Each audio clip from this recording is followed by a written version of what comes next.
The Las Vegas Jane Doe, 1986, also known as Cave Girl. This still unidentified case came to me via email from a subscriber named Christine, who has been dedicated to this case since 2004. She submitted possible matches to the coroner, but so far there hasn't been a match. She also had some interesting insight. This young woman was found in what was described as a cave in the desert outside of Las Vegas, but it's really not so much a cave as it is an abandoned mine tunnel. The young woman didn't appear to be homeless, although in some posts it suggested she was. It's clear she'd only been in the tunnel for a short time. She'd recently got her hair cut and colored, and it looked professional, which somewhat conflicts with the idea of thinking that she was homeless. Additionally, there was no food or water found in the area. There was some clothing found nearby. However, there was no clothing on her body. She was unclothed and partially underneath of a blanket. They were unable to determine her cause of death, but she had no drugs or alcohol in her system. There was also no outward signs of trauma. But the fact that she wasn't dressed, had spent money on her hair, and had no food nearby seems to indicate that the idea she was living there is suspicious. Additionally, there was only one sock and no underwear found at the scene at all. She was around 5'6" and 92 to 112 pounds, which is pretty thin for her height. Her hair was around 6 to 9 inches in length. She'd had some dental work done, and none of her teeth were missing. They also knew she had at least one child. If they were right, and she was 25 to 30 years old, that would place her date of birth 1956 to 1961, and it would mean her child had been born prior to 1986. She was wearing Willie Country brand jeans in a size 9. She appears to have worn glasses with rims with plastic frames that were somewhat see-through.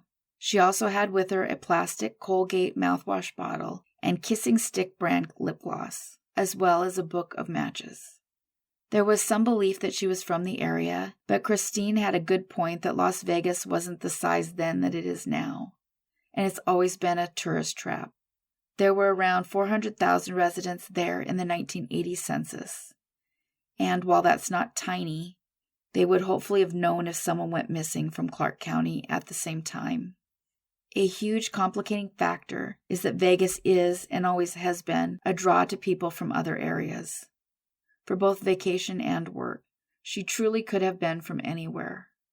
Christine speculated that the blanket may have come from a hotel or motel, along with a small bottle of mouthwash, and I think she has a pretty good point. Carl Koppelman did this recreation in 2017. One other item of note is that they said she had multiple stress ulcers in her stomach. Stress ulcers are multiple superficial erosions that occur after shock, sepsis, or even some kind of medical trauma or chronic illness. They can also be caused by physiological stress, and the inflammation can be exacerbated by acidic food. The Las Vegas Jane Doe has gone unidentified for 36 years.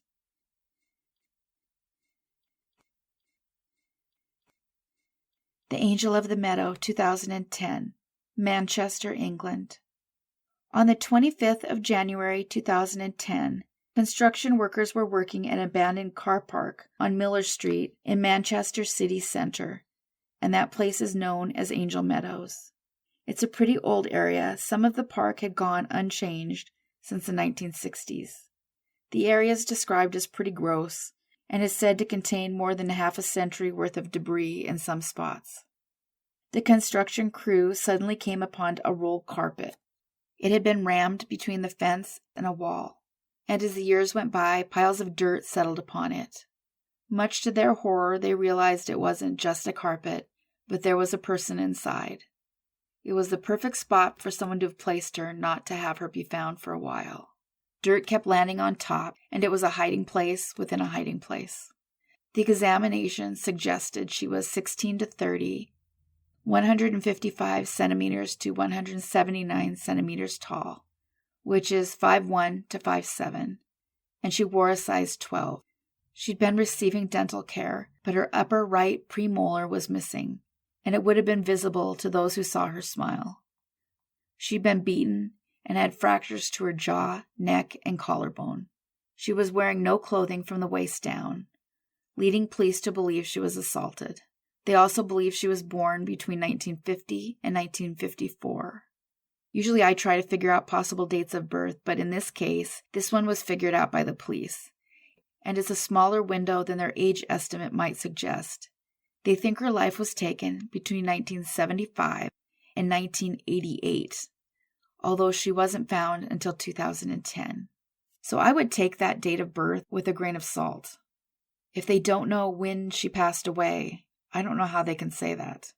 Near her was a white plastic Guinness measuring chart, which was thought to be used in pubs. It was also uncovered along with a cut piece of orange carpet.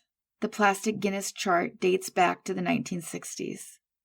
The police worked this case hard, and in 2012, Jane Doe's DNA was obtained, and over 400 missing people have been ruled out since. They also have the DNA of the person who did this to her, but so far there hasn't been a match. If there are photos of the handbag that was found near her, I haven't found them, but it's noted that it was empty.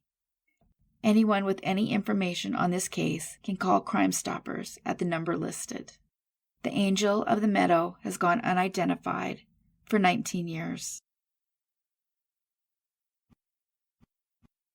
The Twiggs County John Doe, 2003, was found in Twiggs County, Florida. Not a lot has been released about this case, though an article was run locally calling the case very solvable.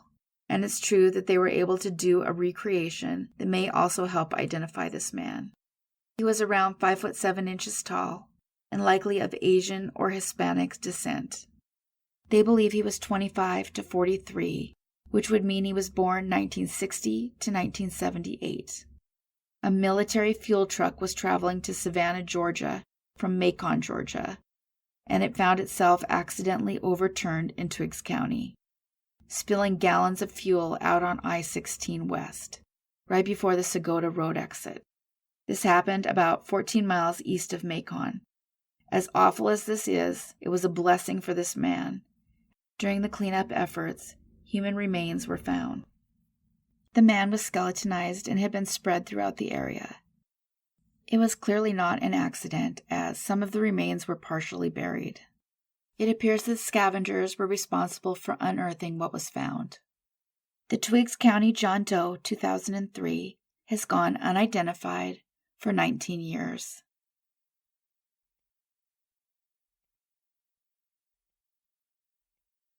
The Newcastle County John Doe, 1993.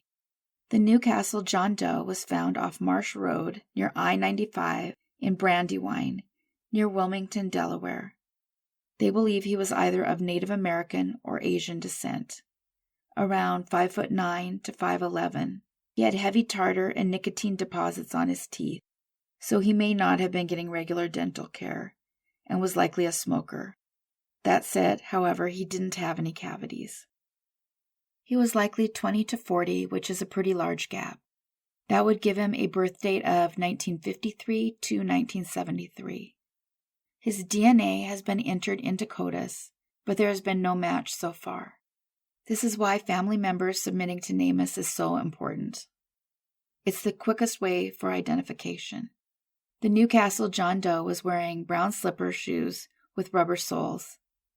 He had multiple items of brand name clothing, including a Ralph Lauren shirt, tan Bugle Boy pants, and had a 7-digit phone number that was written on one shoe, and that number appears to possibly be the number of a Domino's Pizza in Brick, New Jersey. He was also missing the tip of his ring finger on his right hand.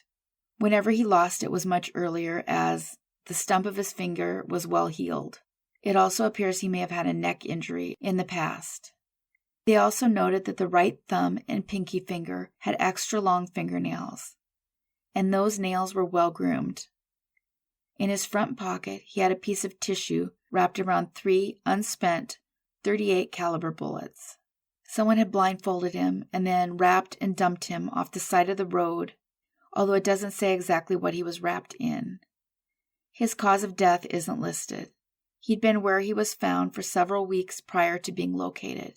If you know who this man may be, please call the number on your screen.